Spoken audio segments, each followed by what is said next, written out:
అంబేద్కర్ కోనసీమ జిల్లాలో నిత్య పెళ్లి కూతురు వ్యవహారంలో బిగ్ ట్విస్ట్ నెలకొంది. ఆమె రివర్స్లో పోలీసులకు ఫిర్యాదు చేసింది. తనపై కొందరు తప్పుడు ఆరోపణలు చేస్తున్నారంటూ రామచంద్రపురం పోలీసులకు ఫిర్యాదు చేసింది. తప్పుడు ఆరోపణలు చేస్తే ఆత్మహత్య చేసుకుంటానని ఆమె ఫిర్యాదులో పేర్కొంది. తాను నిత్య పెళ్లి కూతుర్ని కాదని వివరణ ఇచ్చింది. తాను మోసం చేశానంటున్న 12 మందిని తీసుకువచ్చి నిజనిజాలు తేల్చండి అంటూ సవాల్ విసిరింది.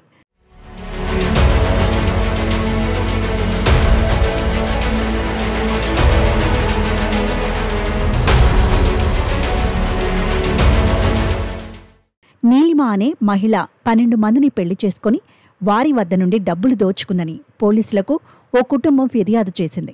పెళ్లై విడాకులు తీసుకున్న పురుషులని టార్గెట్ చేసిందని, అలానే తమ కుమారుణ్ణి కూడా పెళ్లి చేసుకుని మోసం చేసిందన్నారు. లక్షల రూపాయలు వసూలు చేసుకుందన్నారు. తాము ఒక్కరే కాదు, ఇంకో 11 మందిని కూడా ఇలానే మోసం చేసిందంటూ ఫిర్యాదు చేసింది ఒక కుటుంబం. వారు నీలిమతో పాటు కొందరి ఫోటోలను పట్టుకొని మీడియాతో మాట్లాడారు. ఇలాంటి మోసగత్తెలను శిక్షించాలని, తమకు న్యాయం చెయ్యాలంటూ కోరారు. ఆ తర్వాత ఈ వీడియోలు సోషల్ మీడియాలో వైరల్ అయ్యాయి. చివరకు ఆరోపణలు ఎదుర్కొంటున్న యువతి నీలిమ బయటకు వచ్చింది. ఆమె కూడా పోలీసులను ఆశ్రయించింది.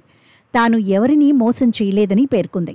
తనని నచ్చి ఆ కుటుంబం పెళ్లి కుదుర్చుకున్నారని, ఇంట్లోనే తాళి కూడా కట్టారని పేర్కొంది. తనకు మరో 11 పెళ్లిళ్లు కాలేదని వాపోయింది. వారి ఆరోపణలను నిరూపించాలని డిమాండ్ చేసింది నీలిమ. బేటి వీరదుర్గ నీలిమ అండి. నేను రామచంద్రపురం చెందిందండి.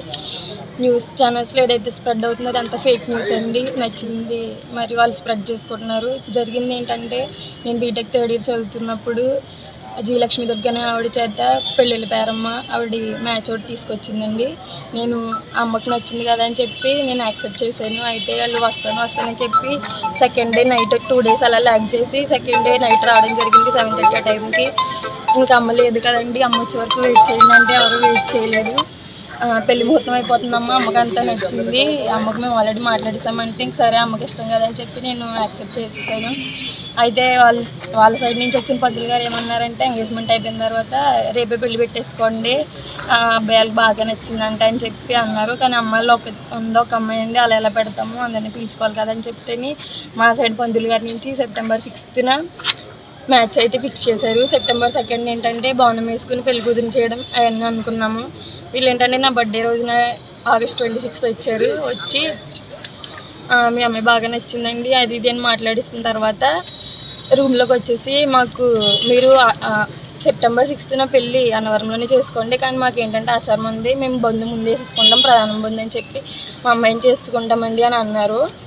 అమ్మాయిని చేసుకుంటామంటేనే ఇంకేమైందంటే August 26th బంధు అని చెప్పేసి బంధు వేసినట్టునే తాళి కూడా కట్టడం జరిగింది. రూమ్లో అదేంటంటే అలా కట్టేస్తారని మా అమ్మ అడిగితే, మీ సంప్రదాయం ప్రకారంగా మీరు చేసుకోండి, మా సంప్రదాయం ప్రకారంగా మేము చేసుకుంటామని చెప్తే ఇంక సర్లే అలాగో నచ్చింది కదా అని చెప్పి అమ్మ కూడా యాక్సెప్ట్ చేసింది.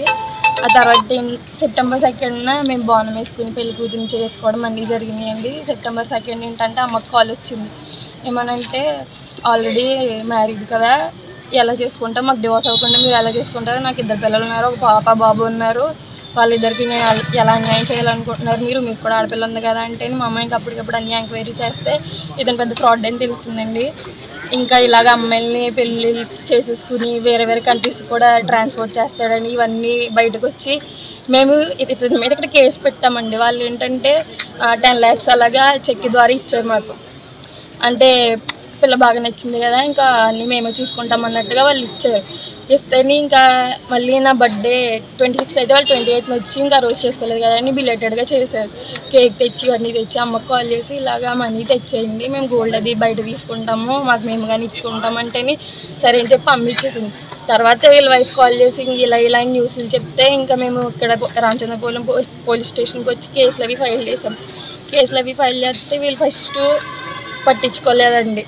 అంటే ఆ రోజు నైట్ వచ్చాము, బాగానే మాట్లాడారు. కానిస్టేబుల్ ఒక అతను ఉన్నారండి, జిఏ మల్లికార్జునరావు అని చెప్పి ఒక అతను ఉన్నాడు. ఆయన ఏంటంటే ఆడపిల్లలు 10 దాటితే ఇక్కడ ఉండకూడదమ్మా, అర్జెంట్గా ఇక్కడ నుంచి వెళ్ళిపోండి అని కేకలేసేస్తే సర్లే అలాగే ఇంకా అన్నీ మాట్లాడేసుకున్నారు కదా. నెక్స్ట్ డే మార్నింగ్ వచ్చి ఇంకా తేల్చేసుకుందాం అన్నట్టుగా మాట్లాడిన తర్వాత నెక్స్ట్ డే మార్నింగ్ వచ్చిన తర్వాత వాళ్ళు ఇక్కడ ఏం తేల్చుకోవట్లేదు, కోర్టు చేసుకుంటాను అంటున్నారు. వీళ్ళు కోర్టులో తేల్చుకున్నా అంటే సరే చెప్పి ఇంకా అలా అన్నీ తిరిగామండి. ఎస్పీ ఆఫీస్కి, అమలాపురం ఎస్పీ ఆఫీస్కి అని, మళ్ళీ జనసేన పార్టీలకి తిరిగామండి.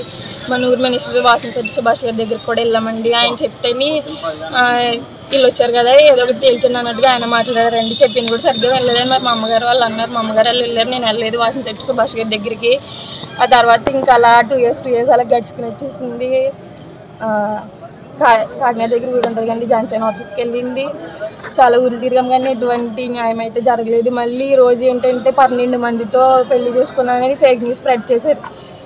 12 మంది అంటున్నాడు, ఓకే కరెక్టే, ఇతను ఒకడు. మిగతా 11 మంది నాకు విత్ ప్రూఫ్స్తో కావాలండి. ప్రూఫ్స్తో లేకపోతే అతన్ని ఇంకేం చేసినా వాళ్ళే చేయాలండి.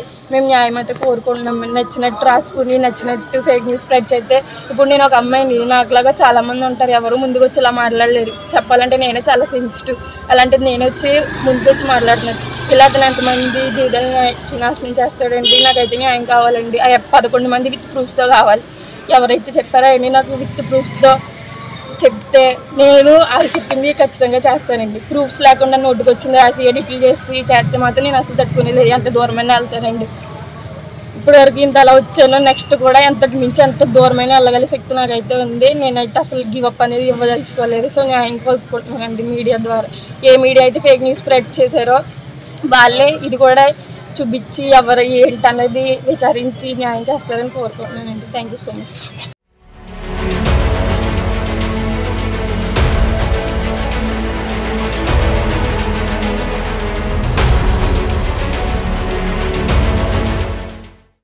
కాగా కోనసీమ జిల్లాలో ఈ వ్యవహారం సంచలనంగా మారింది.